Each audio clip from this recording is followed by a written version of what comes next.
Namaste. So today's our topic is ACE inhibitor. You can see this.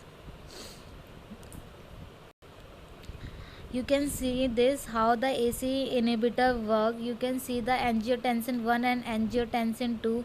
Here the ACE inhibitor work. It convert the enzyme kinases 2 and vascular endothelium. So you can see this how the blood pressure rise and how ACE inhibitor work in lowering of the blood pressure. So ACE inhibitor are recommended as first line treatment of hypertension in the patient with a variety of complaining indication including high coronary disease risk of history of diabetes, stroke, heat failure, heart failure, myocardial infarction, or chronic kidney diseases.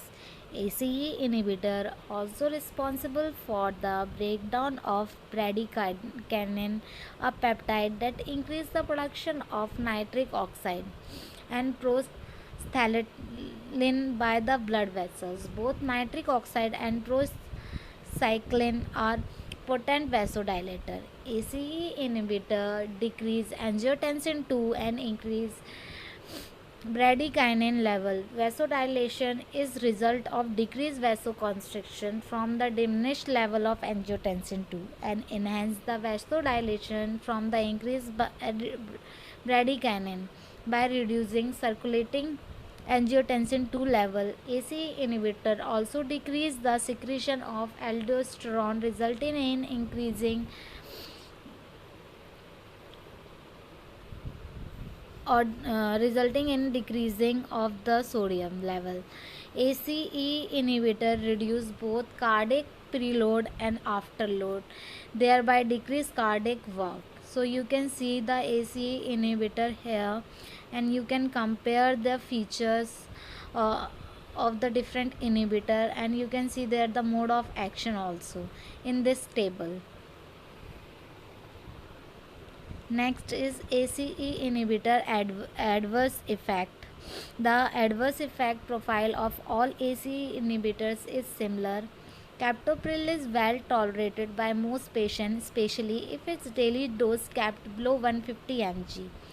Hypotension and initial sharp fall in the BP occurs, especially in the diuretic treated and CHF patient. Hyperkalemia, cough, rashes, urticaria, and angioedema is happened due to this. It also called phytopathic, headache, dizziness, nausea, and bowel upset. It also causes proteinuria and acute renal failure.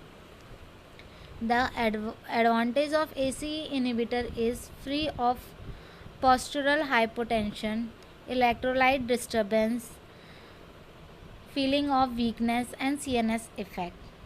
Safety in asthmatic, diabetic, and peripheral vascular disease patient.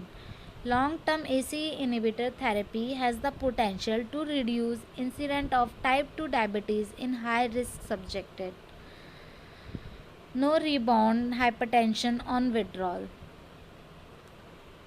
No hyperuricemia, no deleterious effect on plasma lipid profile. ACE inhibitors are most effective drugs for the preventing certain cardiac death in the post-infraction patient. However, they are less effective for the primary prophylaxis of MI and for preventing the left ventricular hypertrophy. Let's see the uses of ACE inhibitor. The ACE inhibitor are first line drug in all grades of hypertension, but the angiotensin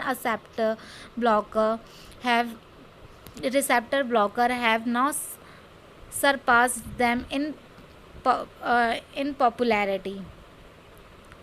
Essential hypertension responds to monotherapy with ACE inhibitor, and majority of the rest to their combination with the diuretic or beta blocker. The ACE inhibitor also used in congestive heart failure, myocardial infarction, prophylaxis in high cardiovascular risk subject. Also used in diabetic neuropathy, non-diabetic neuropathy, and scleroderm crisis. So hope you will understand the whole about the ACE inhibitor. For any query, you can comment below. Thank you.